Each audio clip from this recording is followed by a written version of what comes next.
What is up, guys? It's your boy Askarot94, and welcome to another episode of Nostalgic Video Games that Devoured My Childhood. And today's subject is Jak and Daxter 2 Renegade.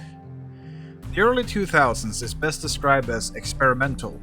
MTV, Tony Hawk Pro Skater games with punk music, Jackass, and so many people with green and red hair. It is only natural that video games would be influenced by this as well to some point. Though Jak and Daxter did not start like this. In the first game, we were a sweet innocent boy traveling the world looking for a cure for our best friend's furry dilemma. Yes, Dark Eco will do that to a guy.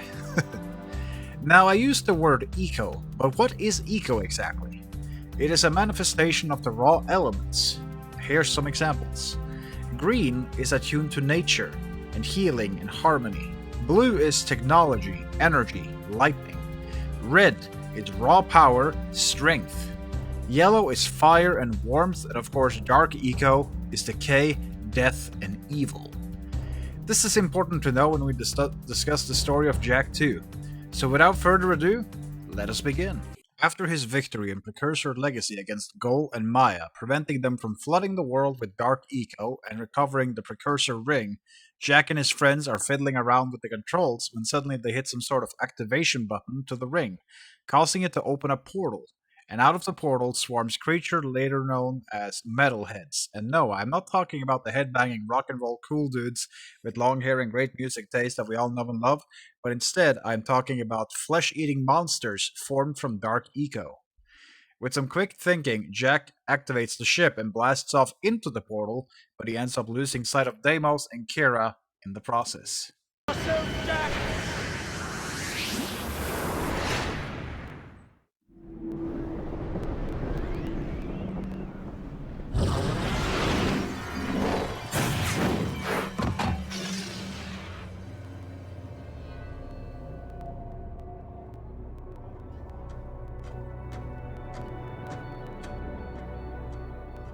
Okay, I swear, that's the last time I ever touch any stupid precursor crap!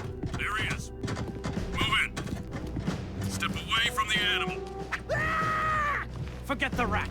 The Baron wants him. We've been waiting for you. Don't worry, Jak. I'll save you before you know it.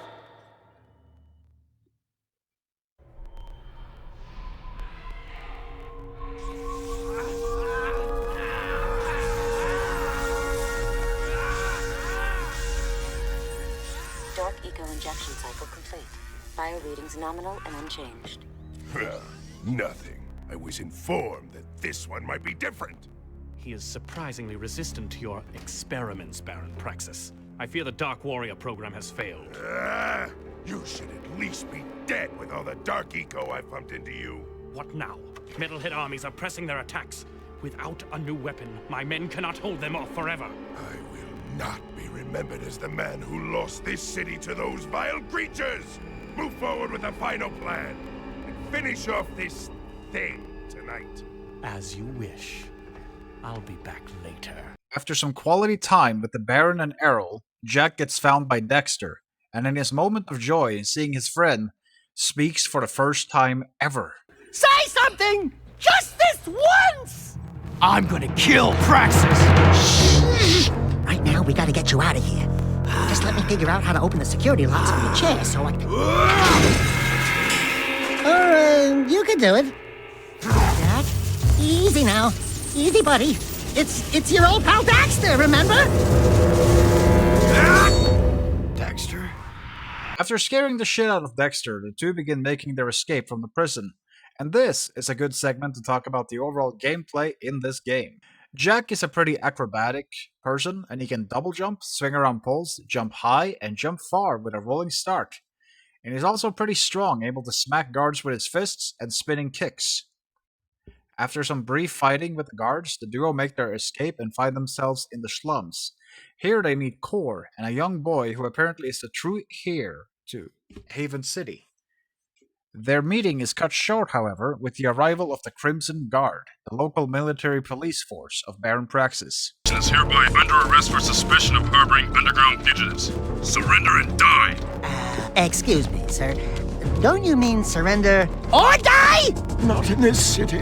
Protect us from these guards, and I'll introduce you to someone who can help you. Jack dispatches the guards by turning into Dark Jack, a vicious form that makes Jack much more powerful, however he cannot control it. Luckily, he transforms back when the damage is done and the danger has passed. And Core directs the two to the Shadow, an underground rebel force looking to dethrone the Baron and put the kid where he belongs. It was very brave. This child is important. This kid? He looks kind of scruffy. You are in a restricted zone. Move along! Thank you for your help, but I must get this boy to safety. Hey! What about us? There is an underground group waging war against Baron Praxis. Its leader, the Shadow, could use fighters like you. Go to the slums, find a dead-end alley near the city wall. Ask for Torn. He can help you. On meeting one of the members called Thorn, he instructs them to recover a banner in the area outside the slums called Dead Town, as a sort of test to prove that they are not Baron spies and that they can be relied upon with difficult missions.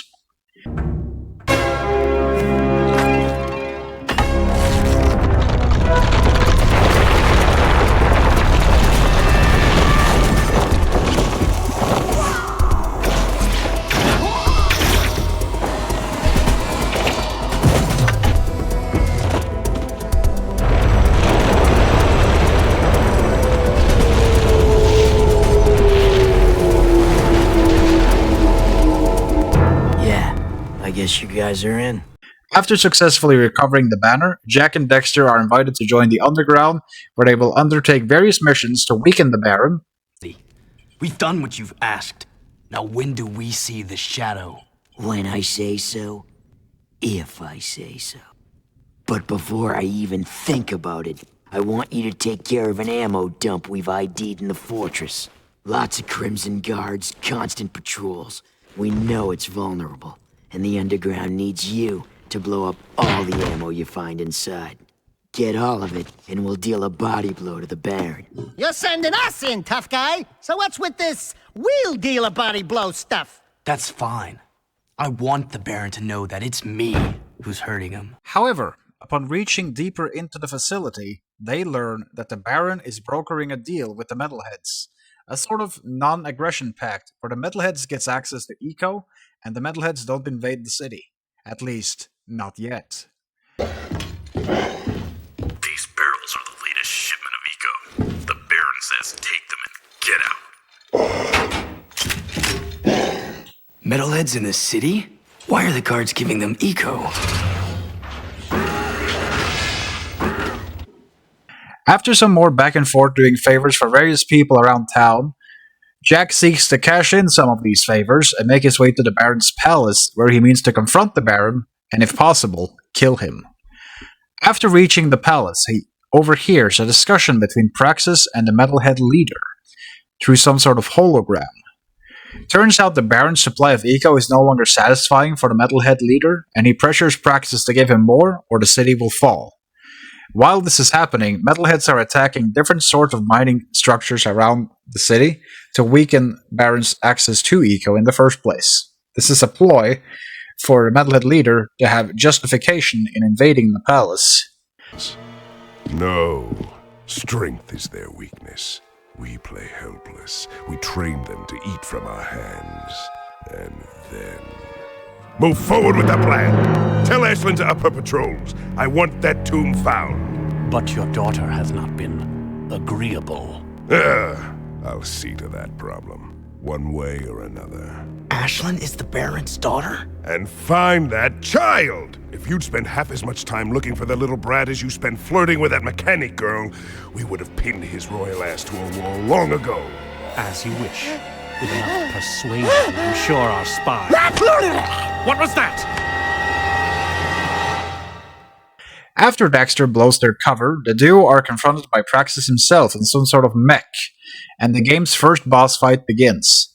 However, in this game, our boy Jack doesn't only have his fists and access to Eco anymore, it's that the Eco is replaced by guns. And he is not holding back. He is not gun shy. He is yippee-ki-yay, motherfucker, with these things. And blasts the Baron's mech, the Kingdom Come.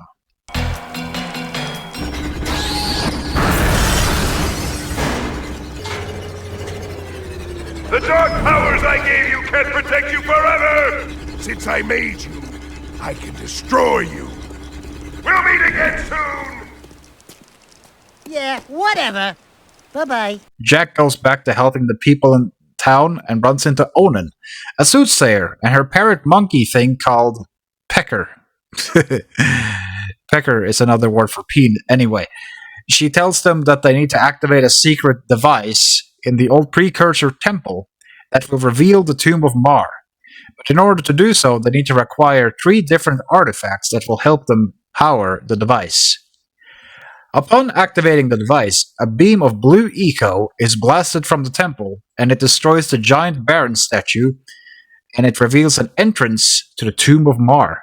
Jack and his friends meet up inside the tomb, and it is revealed that the young boy, who Cor was protecting, must undertake the trials of manhood to acquire something called the Precursor Stone, an item of significant power that would cement whoever holds it as the true ruler of Haven City. You must be cautious, child.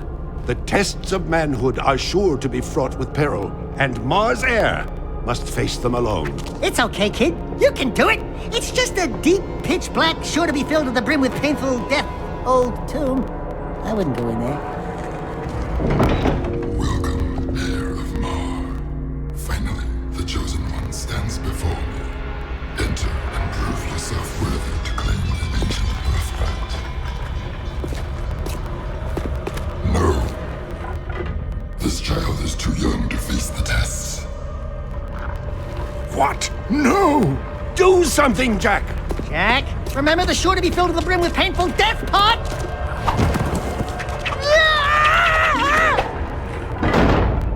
Great tree limbs! He's going to face the tests. No, he's gone to his death. Freeze! Inside, Jack and Dexter performs the tests of manhood and make their way to the central chamber, where a statue holding the Precursor Stone speaks of their timeless battle with the Metalheads, and that this stone is the last hope of the Precursor race. Save Mar's legacy. He's talking about me! Thanks, your holy statueness. This tomb wasn't so tough. What you are about to receive contains grave power, and with it comes grave responsibility. Eons ago, the Precursors waged a terrible war with the Horoquan, those dark creatures you refer to as Metalheads. Driven by their dark leader, the Metalhead legions destroyed our great civilization, and now they swarm the universe unopposed, looking for the last relics of our power. Mar tried to hide the Precursor Stone in this tomb to protect it from them. It is our last hope, and you were chosen to keep that hope alive. I think you've got me confused with someone else. I just want the stone. It is time to fulfill your destiny. Behold. Wow! Let's get the goods. Fools! You brought me right to the stone. Your pitiful underground friends were no match for my guards above. Now I will gain the power I need to crush my enemies! And after claiming the stone, I'll begin with you. Abomination. The Precursor Stone was not meant for you.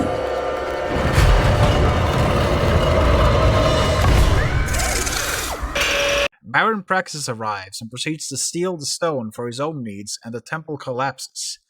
Once they make it out, Jack and Dexter make it to Thorn, who reveals that it is he who told Praxis where Jack's friends were in exchange for Ashlin's life.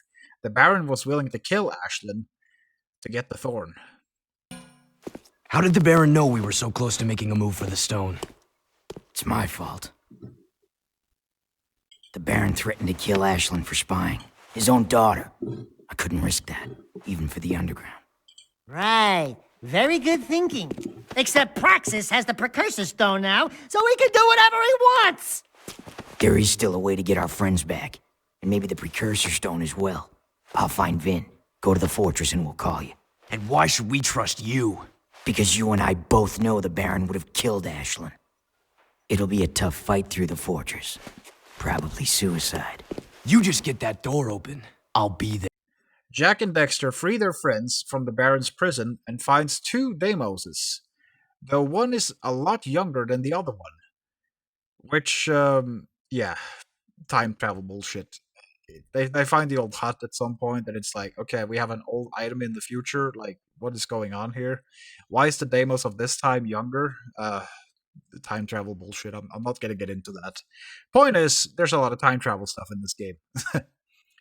The Metalheads intensify their attacks on the city until at the very last, the shield grid falls, and the city is overrun by Metalheads.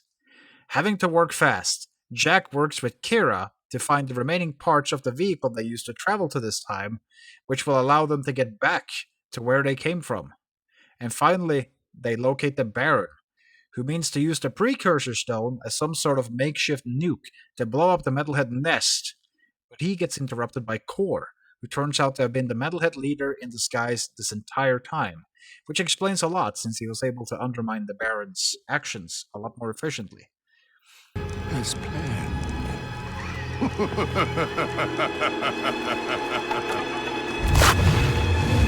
Jack! It's the Metalhead leader! Now you see! Without the shield wall disrupting my powers inside the city, I am my full potential now. So for the last time, give me the Precursor Stone! If the city must die, then we all die! Ah! I will find that stone if I have to crush this city one brick at a time! You are the supreme weapon, Jack. And I made you. Still, any leader worth his salt always has his backup plan. Remember, the first rule in making a bomb is to always make two. Now, okay, I'm going in. Man, what a mess of junk in here. All jumbled coils and switches. Should I unhook the blue wire? Wait a minute, Aratzel's colorblind? Let me just break a few more things and see if anything pops loose. Boom! Gotcha! Like candy from a baby.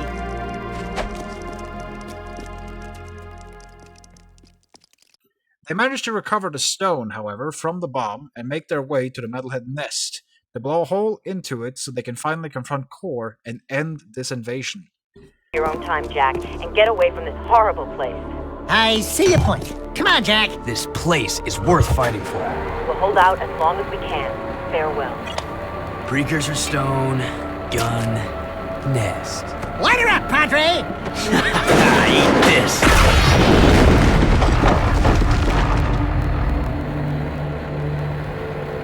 That ought to wake him up. Let's go take care of business. What? You mean go in there? I'm right behind you. After fighting through God knows how many Metalheads, Jack and Dexter finally make it to Core's central chamber. Finally, you've decided to join us, and you brought the Precursor Stone. Good. The boy will now play his final part. Not this time. Oh, but this child is such a part of this. Such a part of you. Don't you recognize him? The boy is you, Jack. And this place, this is where you began. In the future. But how? You were hidden in the past on the hope that you would gain the skills to face me today. But Onin was wrong. Now that you've been altered with Dark Eco, the stone will never open for you. Your younger self, however, still has the pure gift. He alone can awaken the stone and the precursor entity which sleeps inside. This stone is a precursor? The last precursor egg. Ma was clever. He covered his tracks well through time, hiding his last egg from me and building the shield and city to defend it. It has been a long siege, but today I will finally feed on the last precursor life force. I think you're forgetting one little thing, Metalomaniac. We've got the precursor stone. Not for long.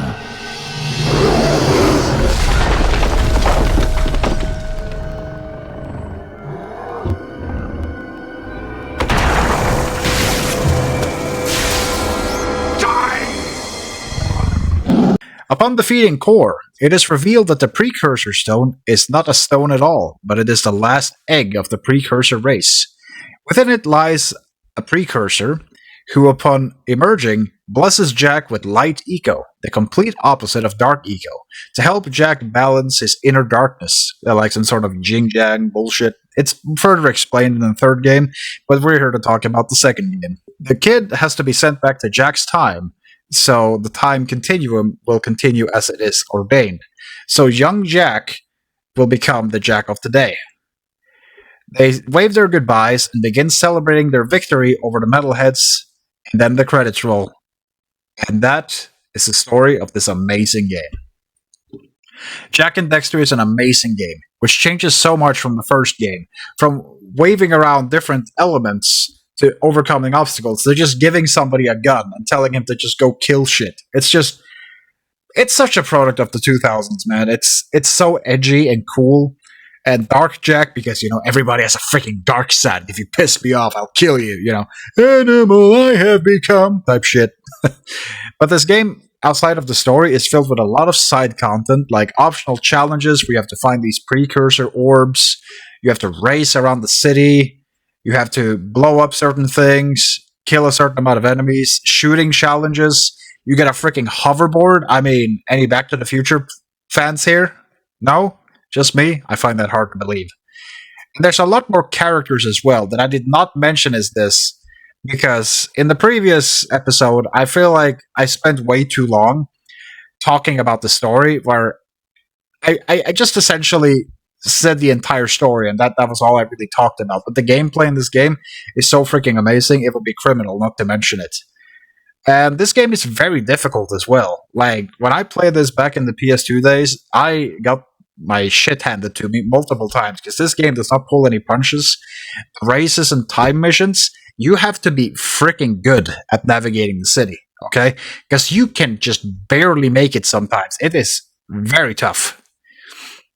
I never managed to get all the precursor orbs, but I did enough where I felt, satisfied, because the orbs essentially give you cheats. The cheats are nice, but I just enjoy playing the game without feeling overpowered, because it's this whole thing with fighting through the game. You're struggling, you're almost gonna die at every possible interval. Even the final boss is tough. Just getting to him, I remember, was very tough back in the day. I mean, I played through this game to obviously get this footage, and I had a lot easier time, but that is because, I have played it a lot more since then. But anyways, I hope you guys enjoyed today's video. It was a blast to make, and I want to hear what you guys think in the comments down below.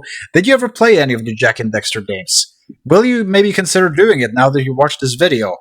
I could highly recommend every single one of them, though I would say start with the first one and then build yourself up. And Jak X is also a pretty good game, but that is more of a racing game than a traditional Jak and Daxter game, but it's an incredible game that I would highly recommend anyone to check out. Be sure to like the video if you liked what I produced, and if you want to see more of content like this, consider subscribing to the channel. It helps me out greatly, it is highly appreciated, and the best part is, it's completely motherfucking free. I'll see you guys in the next episode. Peace out. Jak, my boy, a future